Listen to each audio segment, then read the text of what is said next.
All right, Chad Holloway here, Poker News Podcast. I'm in Madison, Wisconsin. It's a little windy, but we're here outside Players Bar. This is a very famous bar. This is where Phil Hellmuth Jr. used to play before he won the 1989 World Series of Poker main event. He's played here since, but this is where, if you're a poker player in Wisconsin, you've passed through here. It's owned by Mark P0ker Kroon. It's a good friend of mine, and I thought, you know what? The MSPT is coming back to Wisconsin in Milwaukee. What better thing to do than go to Players, try their burger of the week, sit down with Mark, talk a little Wisconsin poker history, some Phil Hellmuth stories, and then this weekend we'll go play that MSBT at Potawatomi in Milwaukee. But let's go inside, let's check it out, let's chat with Mark. All right, sitting here with Mark Kroon, better known as Poker Ho in the poker circles at your bar, Players Bar. This place is pretty famous for poker back in the day. Back in the day, it was insane. Yeah, it was so much fun back in the days. Laptops up and down the bar, and we'd have cash games, tournaments, all sorts of stuff. And then the government decided maybe we shouldn't be doing that. So now we're just a normal bar and grill with the best burgers in town.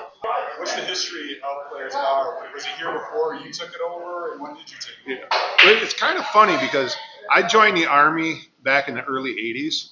When I got out of the Army, I would come down here just because their burgers were so good.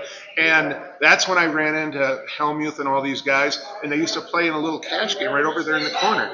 And it was just a 1-2 game, and it was a bunch of college kids. And I would go out there, I'd go there, and sometimes I'd have to break into a pinball machine just to get the money for a game. But yeah, it was a lot of fun back in the day, especially before Phil was Phil, and he was a genuine person. He still is, but he was very unique back in those days.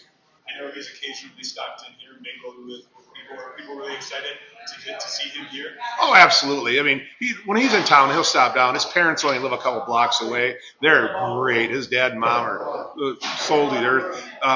His parents helped us do the hospice center thing, where we just raised a lot. I mean, over the 4 years we did the hospice center, we probably raised $1 million. And thanks to his mom and dad, they really got involved and helped. And of course, Phil, and then he got all the other celebrities to come. And it was such a great time for here I am, this little fat bar owner, getting involved and raising money for such a good cause. So what year did you take this over?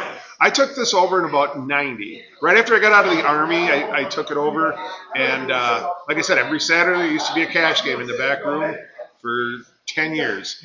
And then the funny thing is that when we were sitting here one day, and all of a sudden someone at the game said, Phil won the World Series of Poker. And we're like, Phil Hellmuth?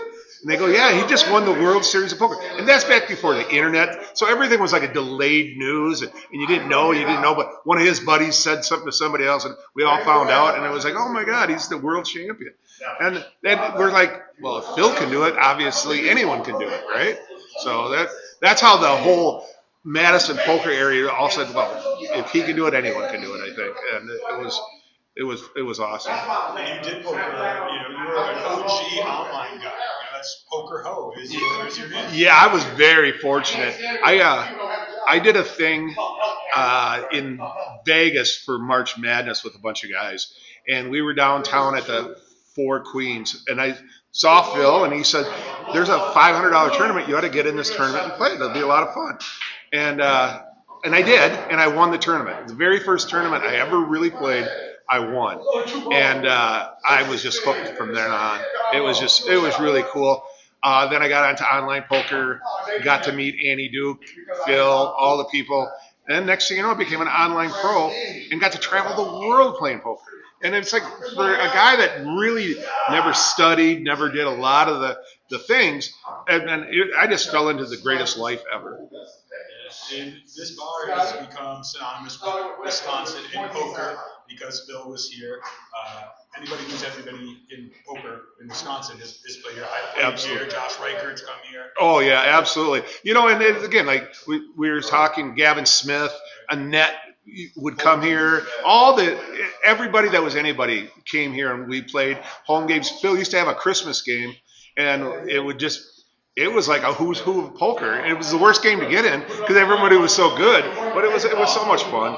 And so you were there during the poker boom days. Absolutely. When things were really kicking off, and that's about the time you were one of these online pros. You got to travel. Was it back then? Was it a struggle to balance poker life and the bar life, or were you doing one more than the other? It was really hard. Being married and a dad and having this opportunity that I knew I would never be able to pass up. And I got to, I can't even think of a country I haven't even been in. And I got to play for hundreds and thousands and millions of dollars.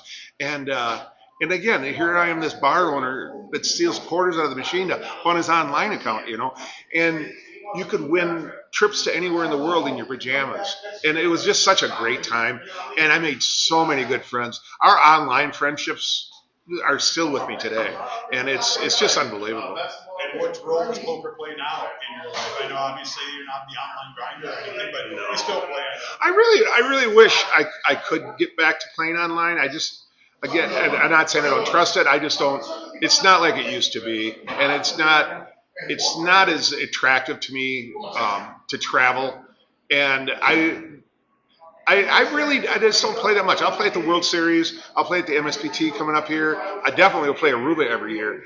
But it's not my life like it was for 20 years. And back then it was every weekend.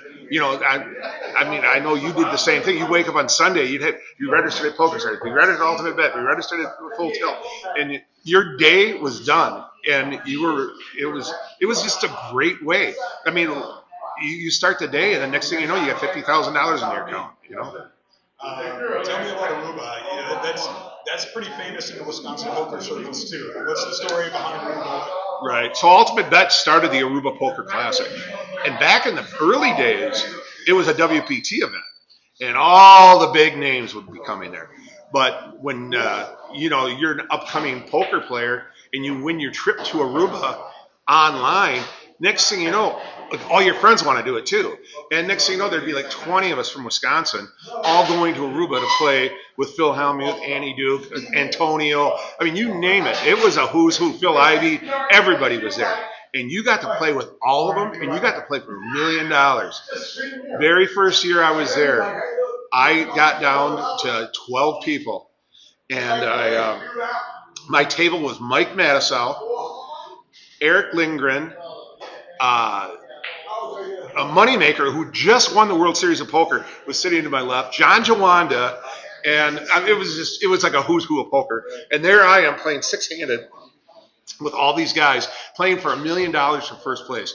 And I'd never won $20,000 at that point. And that's the thing that really got us hooked, And then of course all the celebrities and everything like that would all come to Aruba because it was a great time. We get to hang out with Scotty in from Anthrax, and Sully from Godsmack, Ben Affleck. All these people were there, and they were just regular people, all sitting there playing poker, laughing and joking, and playing volleyball in the pool and having a great time. It was something everybody looked forward to every single year. Now, last question for you. We were both close with Gavin Smith. Great Gavin Smith. You have a good Gavin story for us? Yeah. Well, the funny thing is, as you know, the year before Gavin died, I won a bet with you on a Survivor thing, and we said, well, why don't we just bet for the tag team, and we'll play the tag team at the WSOP, and unfortunately, you lost, and I won. I said, well, why don't you, me, and Gavin play? That was back when you could have 4 players. And you said, all right, let's do that. So it was going to be you, me, and Gavin playing in the tag team event. And then, unfortunately, he passed away earlier the year. And so we didn't get to see him. But we had a lot of great stories, and most of them aren't fit for Poker News.